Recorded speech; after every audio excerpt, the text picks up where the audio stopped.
Not only do we have the DC jail, which is the DC gulag, but now we have Nancy Pelosi's gazpacho police spying on members of Congress, spying on the legislative work that we do, spying on our staff, and spying on American citizens that want to come talk to their representatives. This government has turned into something it was never meant to be, and it's time to make it end. Ah yes, the gazpacho police. Not to be confused with the Nazi pair or the Third Reichata.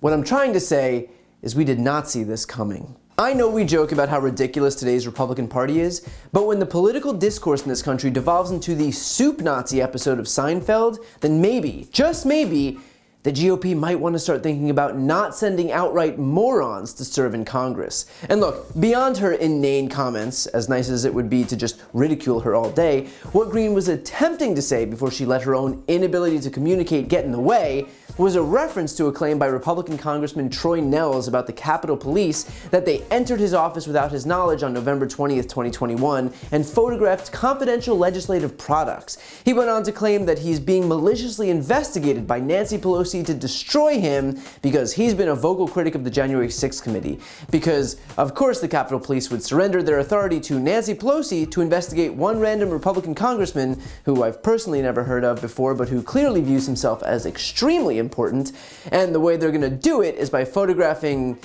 secret legislation. What makes this even better is that the Capitol Police Chief actually responded to the claim as to why any officer entered Nell's office, and the reason?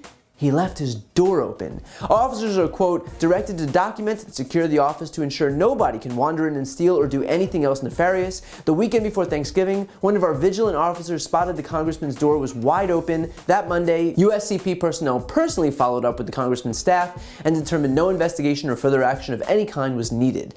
I think it's funny, too, that of all the critics of January 6th, which these days is nearly every single Republican in Congress, the one congressman who these Capitol Police officers are going to conspire together to destroy is this dude named Troy Nehls. Yeah, no, that totally checks out. And look, at the end of the day, I don't know if Nell's story is true or not. I also don't really care, but I will say that nothing undermines your claim more than having Marjorie Taylor Greene be the person to promote it, considering there is not a conspiracy theory in existence that she hasn't gotten behind. Remember, this is the first lawmaker in US history to actually adhere to QAnon, which, so that we're clear, suggests that a cabal of cannibalistic pedophiles operated a global child sex trafficking ring that conspired against Donald Trump. So maybe, if you want people to believe your little story, you find someone, anyone, who is not Marjorie Taylor Greene. Just, you know, for starters. In the meantime, I just hope that everyone manages to avoid the gazpacho, because if you thought the Gestapo's tactics were cold, just wait until you try that soup. To see more videos like this, click the subscribe button right here on this screen. And if you want to support my work, subscribe to my podcast, No Lie with Brian Tyler Cohen. I cover the most important stories each week, and my guest is always one of the top political figures, including Vice President Kamala Harris, Jen Psaki, Elizabeth Warren, Pete Buttigieg, Nancy Pelosi, Katie Porter, Cory Booker, and so many more.